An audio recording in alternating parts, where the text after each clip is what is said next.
Howdy, howdy. I am going to jump headfirst into this one, and we will wait for everyone to catch up after I get started. So today's topic, 11 pistol. Have a lot of trigger jobs on pistols and rifles and things of that nature for my regular videos, and so I figured I'd take the opportunity to cover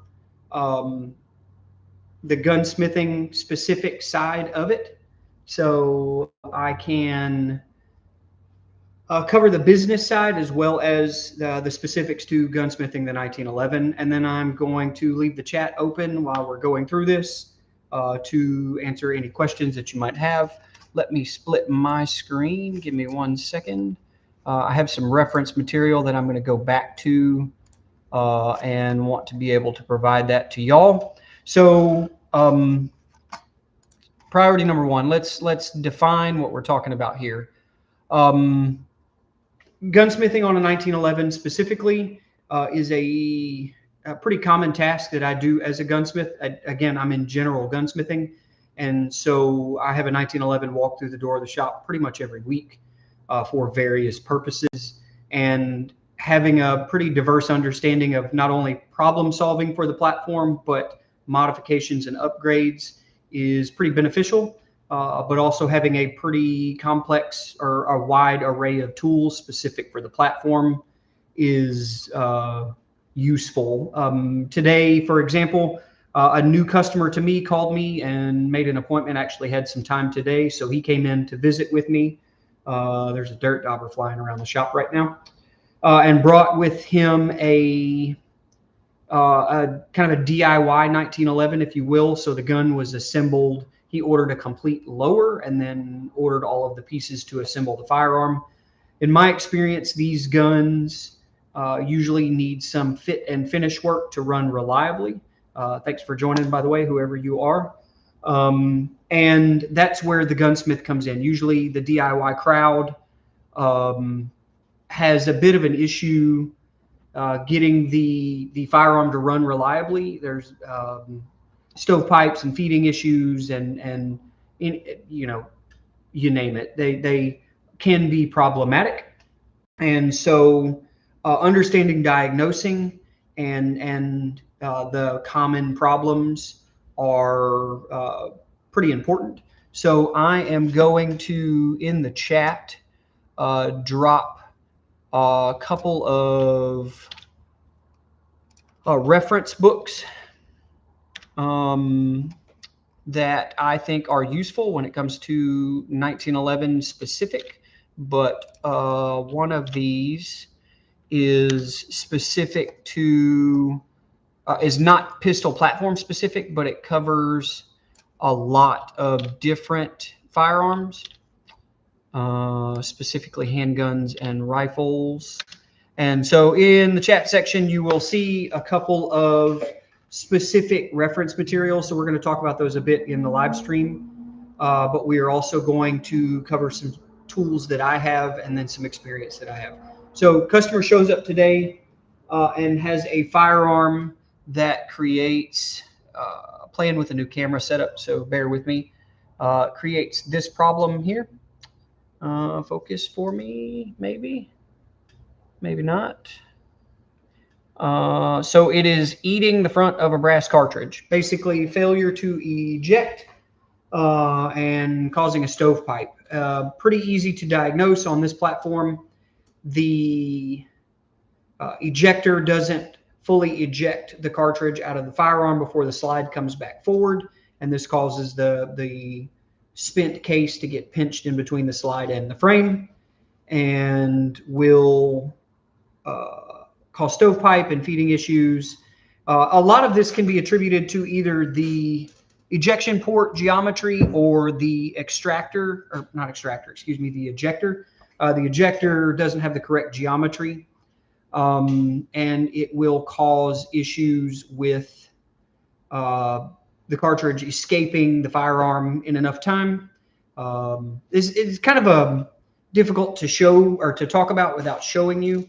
But like I said, in the chat, I'm dropping reference material for basically your viewing pleasure, if you will, that covers everything that I'm talking about. But additionally, all of the aftermarket and factory ejector producers, so Ed Brown, Wilson Combat, all of the companies that produce 1911 parts have really good reference material on their website. So Ed Brown specifically, I go to their website pretty regularly for reference material for installing parts.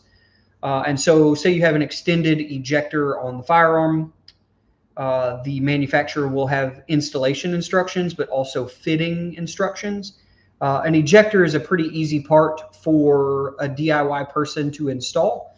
There is a hole that needs to be drilled or a slot that needs to be cut in the front lug of the ejector so the ejector can be pinned into place, and then fitting the front of the ejector for the proper ejection is important. But all of them can be fitted. And so the firearm that walked in the door today, that was the problem. The ejector, it was an extended ejector. And it was a government style 1911 slide. So a 1911 or 11A1, whatever you want to call it. And the ejection port didn't have enough radius. So with an extended ejector, if you'll check out that Patrick Sweeney book that I have in the chat there, there's a chapter on basic 1911 pistol smithing, and it talks about the difference between an extended ejector. So it has a long protrusion on the front, and it is designed to push the shell off sideways out the side of the ejection port, so it doesn't eject up and over the back of your head, but out to the side. These can be problematic if the ejection port isn't properly designed for the extended ejector. You either have to open up that ejection port to allow that brass to escape, or have to trim that ejector back and change the geometry a little bit so the shell ejects more at a 45 instead of straight up, like a traditional or a factory ejector would on a government model 1911. I have kind of some questions that I get asked pretty common, and so I'll go through a few of these and then we'll jump back over to some tools, kind of be all over the place. But what makes the 1911 so such an enduring design and something that's been in service for well over 100 years at this point? And why are they still relevant and collectible or usable today? I have a lot of customers that still carry a 1911, believe it or not, full-size, government-size 1911s. The majority of them, I would say, in my experience, are older gentlemen, older than me, so they're kind of that Vietnam era, 60s or 70s. Those guys still love their 1911s, and they think that that's God's gift to the firearm world. I think that the design is so enduring, in my experience, because it's very reliable. They're easy to work on. Parts are plentiful. It's kind of the same concept that you look at in any other firearm that's been around for that long or for an extended period of time. There's lots of people that use them. There's lots of people that believe in them, and they kind of keep that market afloat. There's a reason that Bill Wilson and Ed Brown and Novak and Bomar all still exist or are relevant, and that's just because they're still selling parts and firearms. There's still a very real market for it because people still use them and shoot them. And even with the advent of the 2011 style firearms, where you have an extended magazine capacity, you're shooting 9mm and 38 super guns, and all of the competitive pistol cartridges, they're still relevant because there's a ton of them out there.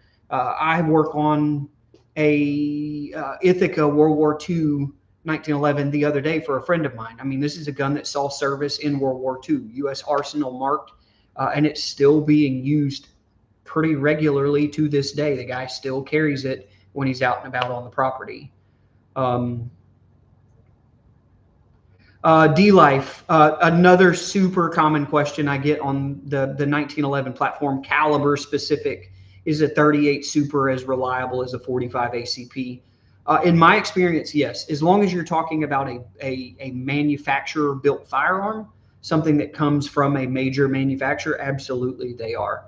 One of my favorite 1911s that I own is a 38 Super. It was made by Colt in 38 Super, and is super reliable and a really flat shooting, relatively light recoiling cartridge in that platform. Like I said, with the advent of the modern caliber 1911 and 2011s, I think that's even more relevant. 9mm guns are super prevalent. Rock Island's making 9mm 1911s and 2011 copies now. I think they're here to stay, and I think that they're still relevant. I personally wouldn't carry one, but I'm a skinny guy, and hiding a full-size 1911 isn't really in the cards for me. I really have never found a compact 1911 style, call it a Kimber gun, the small frame or the new agent, detective, whatever.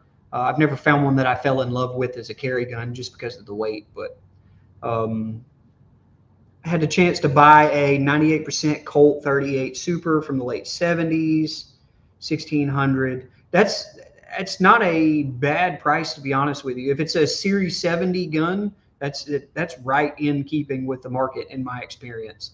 There are a lot of people that collect Colts. Go to any big gun show, and you're going to find a guy with a table of vintage Colts, and they're bringing premium money. It's just the truth of the matter. They're collectible, but they're collectible for a reason, not just because they're limited, but because they're desirable. There's a demand for them.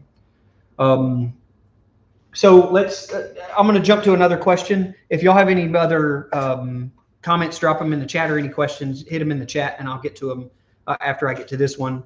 What are the most common upgrades or modifications that I see for 1911s? I have a lot of customers, like I said, that carry them or that shoot them regularly.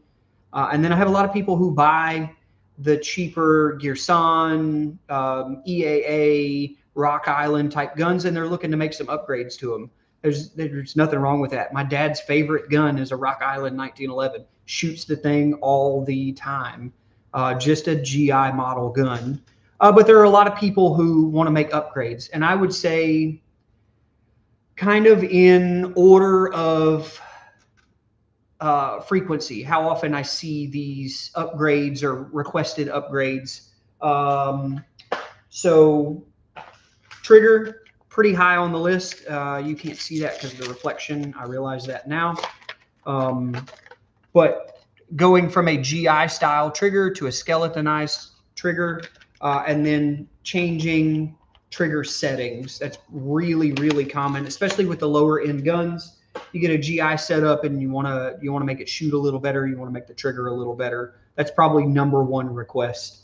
Followed pretty closely by a skeletonized. The light is killing me. Skeletonized hammer, also a really common upgrade, and along with that, a beaver tail. All of these are Wilson parts that I'm pulling up here. I am a Wilson Combat dealer, and so that's the parts that I happen to have on hand. But an extended beaver tail and cutting the frame for that is probably #3 on the list.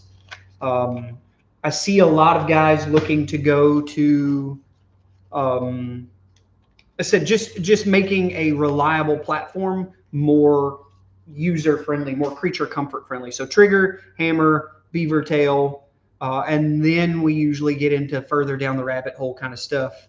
Born Joker, I see your question. Let me finish this thought, and then I'll jump over to that. I see a lot of guys looking at modifying a GI style gun and then making it a little more relevant in today's world. And that's usually further down on the priority. Like I said, trigger jobs are the #1 that I get requested for, followed by skeletonized hammer, extended beaver tail grip safety. And then we get into the bull barrels and a kind of an action job, polishing the rails. I've even pinned some beaver tail safeties on 2011 kind of guns. It's not something that I do for just every customer, but in certain circumstances, pinning that safety. going to ambidextrous safeties. That's kind of high on the list too. But like I said, it's a very relevant platform. It's very modular. A lot of this stuff is sold and marketed as DIY type product. And so I think a lot of people use it and see it as that. Born Joker, 9mm Canic or 40 caliber H&K USP. I would argue that I would take a 9mm H&K over all of the above options. I like a Canic. I had the opportunity to handle what's the Terran Tactical Canic package the other day. A friend of mine who owns a pawn shop has one for sale. And so I got to play around with it. It's a super nice gun. But I personally, the ergonomics on the Canic don't work for me. And I'd rather have the H&K. I am not a fan of 40 cal. I will flat out tell you, not my cartridge of choice in any platform. I think 10mm does it better, and you get more capacity out of a 9mm. That's just the world I live in. 9mm plus P over 40 cal. Hope that answers your question. Let's talk about fitting parts versus when you need to see a gunsmith. So pretty regularly, like I said, I have a gun that comes in that is assembled from an 80% kit. This is a Stealth Arms, I believe. I bought this from a guy several years ago, a couple of these aluminum Stealth Arms frames. And so you have a guy who puts a gun together or buys a factory gun and wants to tune it up. What parts are parts that you as the user can install and tune, and then what parts are something that you need to bring to somebody like me who is a professional and does this for a living. I would say that barrel fitting, most of the drop-in barrels on the market require some fitting. If you are comfortable with a set of stones and a set of files, this dirt dauber is going to wear me out. He likes the light behind y'all. But barrel fitting, probably need to bring it to somebody like me because there's the link, there's the hood, there are the locking lugs that need to be addressed. If you're not competent with, like I said, a set of files and a set of stones and multiple assembly and disassemblies, that's probably a gunsmith job. Fitting an extended beaver tail, there are drop-in style beaver tails, and then who makes them just ran out of the back of my mind. I would say that I've had good experience with them, and then I've had some not so good experience. So probably buy better quality and then you'll be happy. But definitely any of them that require fitting, i.e. sanding down the back of your frame and removing material on the back of the frame to install a beaver tail, that's a gunsmith job. If you don't have the fixtures, sure, you can do it by hand, but you're not going to be thrilled with the results at the end of the day. That's my experience. Staked front sights. If you don't have the tooling to stake a front sight in, sure, you can remove the old one, but you need to restake the new one. Probably bring it to a gunsmith. Dovetail sights, easy enough. You go order one of those Vism NC Star sight pushers. You take your time and you understand how the job works, and you can absolutely reset or replace dovetail sights. Pretty easy to do. Trigger job. I would say if you're considering the trigger job on any gun, you need to educate yourself. The Jerry Kuhnhausen book on the 1911 that I dropped at the top of the chat, order that book if you think you want to do a trigger job. It's pretty comprehensive in what goes into it and where you can screw up. The sear angles and filing on any hammer or trigger or any firearm, if you don't have a fixture specific for that gun, you should not be doing that at your kitchen table. But tuning the springs and tuning the hammer, as far as polishing the outside surfaces, tuning the trigger bow and polishing that, that's easy enough to do DIY. But outside of that, I would probably go see a gunsmith. Yeah, Born Joker. The 40 cal doesn't do it for me. I have owned a bunch of them. Probably my first handgun that I recall owning was a SIG 2340, I think is the model number of it. .40 caliber, excuse me, decocker, really good SIG platform, and I just didn't love the gun. I have a lot of 9mm guns and a lot of 10mm guns, and that's really where my world is. 9mm is what I carry and what I have here in the shop for shop defense purposes, and I hunt with a 10mm Glock. I have a kind of a custom project that I've been working on, but 40 just really doesn't do it for me anymore. There are other calibers that do the same thing without any of the drawbacks. My opinion. Hate me for it if you want to.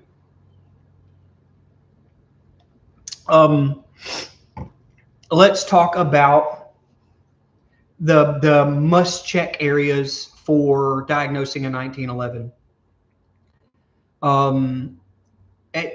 Hands down, if the hammer follows when the slide goes forward, that gun needs to go to a gunsmith. That's probably the most dangerous scenario. Somebody has worked on that gun and didn't know what they were doing, or the gun is worn out. I've seen both of them in person. The only firearm I have ever had discharge unintentionally while handling it in the shop was a 1911. It was a long slide conversion. A good friend of mine, his uncle did some work on the gun and kind of fooled around with it, and the hammer would follow. And while diagnosing it, I set the gun empty down on the workbench, and my friend was going to leave. And so he picked the gun up and put a magazine back into it. And I picked the gun back up, not realizing that there was a round in the magazine. It was only one. And when the slide went forward with that round chamber, the hammer followed and the gun fired. And it kind of fired at a downward angle past my arm, bounced off the floor, and knocked one of my favorite 67 Camaro hubcaps off the wall and ruined it, basically. But it's a very dangerous situation. But hammer follow, incredibly dangerous on 1911s. Number one thing you need to look out for. If you're looking at a used gun, the overall condition of the outside of the gun is usually, this goes for any firearm, pretty good indicator of what the guts look like. If you pick the thing up and it is showing rust and the beaver tail doesn't move freely and the slide is tight and doesn't move, it's probably been worked on or probably been abused. It needs to be looked at. When you talk about diagnosing, jump into the Kuhnhausen book. So I will tell you the Patrick Sweeney book that is in the top of the chat. It is Gunsmithing, Pistols, and Revolvers. That book is available online for free. If you go to archive.org and search Patrick Sweeney, you will pull that book up. That is an excellent resource when it comes to understanding how the internals of one of these guns work. And like I said, it's publicly available for like educational use. And so you can go view that book online without having to purchase it. But Kuhnhausen's book, Jerry Kuhnhausen, the Colt 45 automatic, it's a series of shop manuals. There's 1 and 2. I have them around here somewhere. Very, very good book on diagnosing. And then actually, believe it or not, the AGI videos that are on YouTube are pretty decent. The film quality is decent, and they give good detail on some basic diagnosis and modification of the 1911 platform. I don't normally recommend AGI because they used to bill you for, you'd have to pay for videos. But those in particular, the ones I've seen on YouTube are free, obviously being on YouTube. And they're pretty decent quality. Born Joker. Yeah, so that 1911 going off in the shop. Fortunately, the customer is also a really, really good friend of mine. Our kids have grown up together. We go to church together. He's a great guy. And he understood. We both kind of had this moment of realization when that happened. We'll call it a negligent discharge because that's what it is. We both immediately had a kind of an epiphany, and we're like, man, we just did something stupid. And I am very glad that no one was hurt. Like I said, the only thing that was hurt in the process was a hubcap was knocked off of the wall and ruined. Could have been much worse. But hammer follow on any gun is incredibly dangerous. and on 1911 specifically, because the hammer spring has enough force, or the hammer strut with the mainspring has enough force that it can set off those cartridges in the chamber, even following. So what role does hand fitting play compared to drop-in parts with the 1911? All 1911 parts, in my opinion, should be hand fit to the firearm. There are a lot of parts, most of the major manufacturers that sell 1911 components, Wilson, Ed Brown, all the stuff you see on Brownells and Midway, they're marketed as drop-in. 9 times out of 10, they're going to need some fitting to work properly in that firearm. It's just the nature of the beast. These guns, when they were designed to be hand fit, the slide to the frame, all of the internal parts to the frame and the slide. Yes, you can get lucky and order off the shelf parts and they work, i.e. the 80% guns. I have seen lots of them where you mill the rails and you put the gun together and the thing just works. But I've also seen just as many, if not more, that require some fitting. Do I recommend the 80% stuff? If you have a pretty good set of tools and a good understanding of basic machining and how parts fit together, order the Kuhnhausen books. They're worth their weight in gold when it comes to 1911s.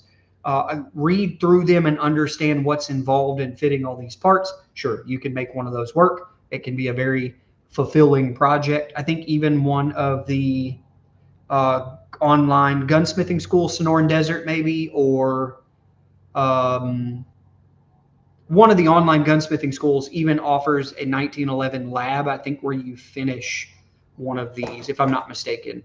So it is doable for the DIY type, but hand fitting is required.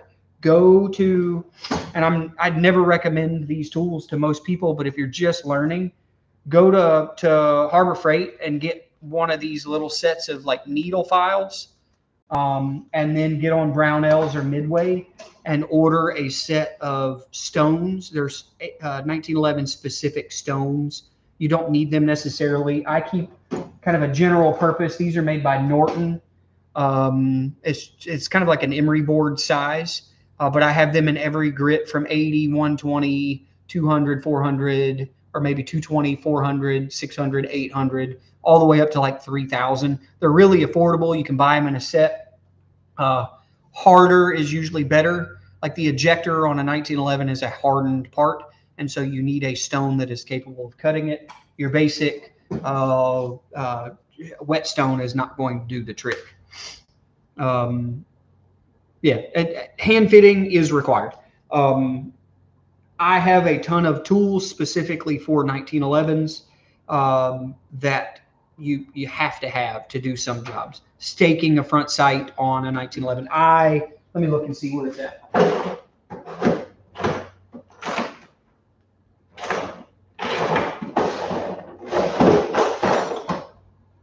I have a drawer under the bench over here behind me that has like DIY shop made tools. Every time I get to a job and I need to make something to finish the job, I go through that drawer and see if I've already made it. So I made this several years ago. It installs in the slide with the slide facing down. You hit the top of it and it will swage or stake that front sight tool in. But unless you have the ability to make something like this is actually made out of a really expensive piece of stainless for some reason. But unless you have the tools and you plan on ordering them, some fitting is required. You're going to need the specific tools for the job on a lot of 1911 projects. Like, for example, grinding the rear of the frame for an extended beaver tail safety. I think these 80% come cut for beaver tail. Most of them do, because that's the majority of what people run these days.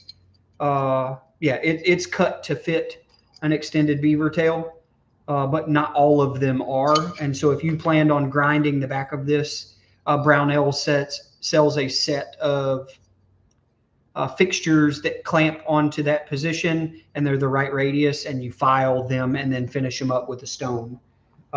You have to fit these parts. That's the truth of it. A lot of DIY guys and gals have the capability, They may just not have the understanding. That's why I pin those books in the chat. There are a lot of good reference materials for 1911s because they've been around so long. Those are the three that I look at most frequently.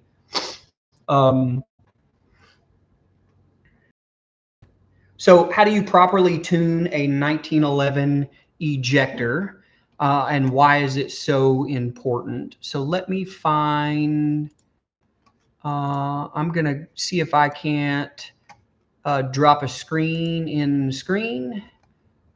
This guy here. So this is the PDF from the Ed Brown website. It has specifics on fitting an extended ejector. Like I said, all of the major manufacturers offer material. If they're going to sell you the part, they usually have on their website the instructions for installing it. And so this is the fitting of. It talks about the geometry, matching the angle to the angle of the mag well, breaking the corners and the radius. They offer really good representations. But you can look for if you plan on doing installs of parts like that. The ejector specifically is important because if it isn't timed, I'm going to use that term loosely, but if the ejector is too long, it kicks the cartridge out to the side. And if your ejection port isn't designed to handle that, then it's going to cause all kinds of stovepipe and feeding issues. And if it isn't the right geometry, when it hits and it gets far enough back, it won't accurately kick it out at the right angle, and you'll have all kinds of feeding issues. Ejectors are pretty easy to fit. This camera doesn't like the zoom function, but if you see this little pinhole right here in the top, that's the pin where your ejector is pinned into the top of the frame. Knock that pin out, remove the injector and the ejector, excuse me. And then I've done 1,000 of these. Like today, I will show you my exact process.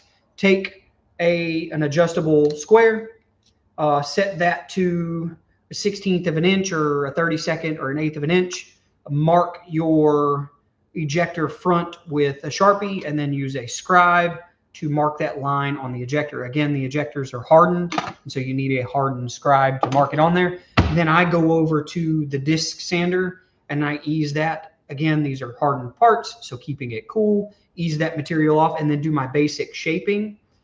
So instead of a dead square surface, I have a rear leaning rake. So if you're looking at it from the top, the front of the ejector leans backwards slightly. And so I do the basic shaping on the belt sander, or the disc sander, I mean, with a flat platen so I can get right up to it and cut it accurately. And then I do my cleanup. I have a little jeweler's vise that bolts to the bench, and then I mount that vise, put the ejector in there, and then do my cleanup with a set of really fine needle files. They're, now I don't remember who makes them. Grobay maybe. Anyways, whoever the needle files are, it's irrelevant.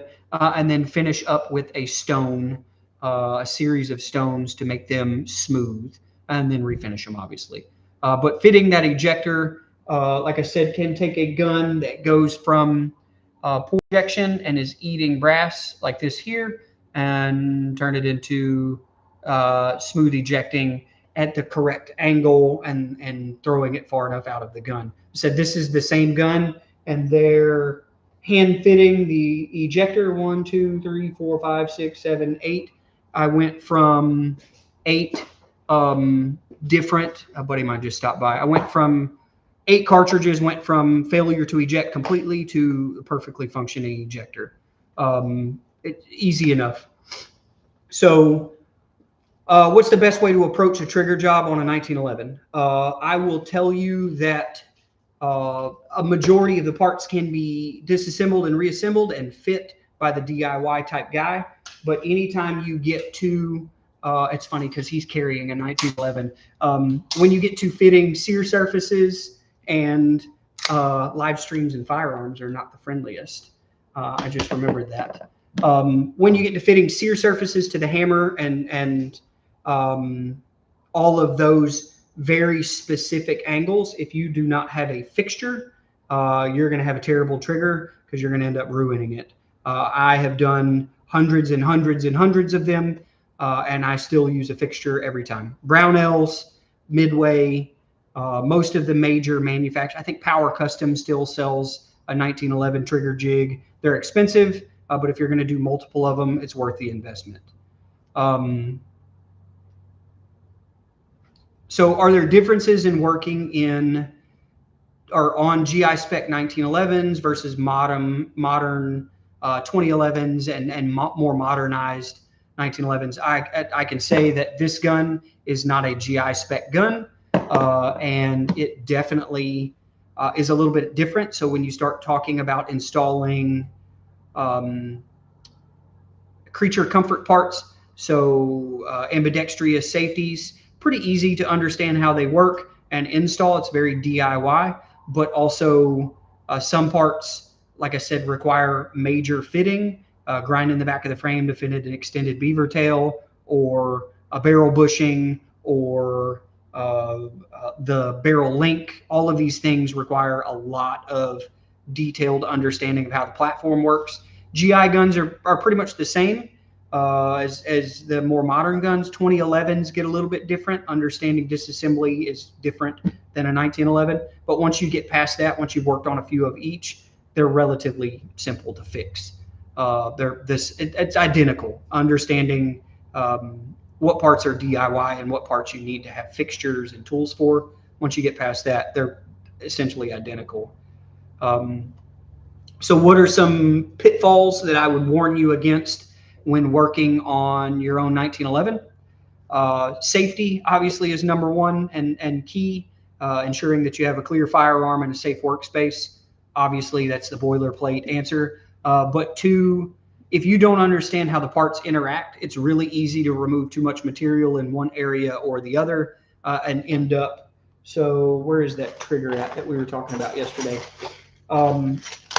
This part for a customer is an AK-47 trigger. The amount of material to be removed to make the modification is measured in the 10,000ths, or the very fine measurement. And understanding your proficiency level is pretty important.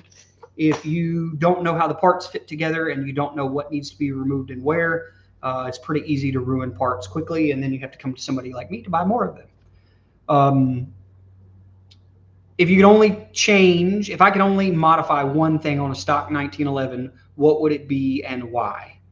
I'm going to give you two answers because one of them is very specific to me, and one of them I'll ask my buddy here and see his opinion.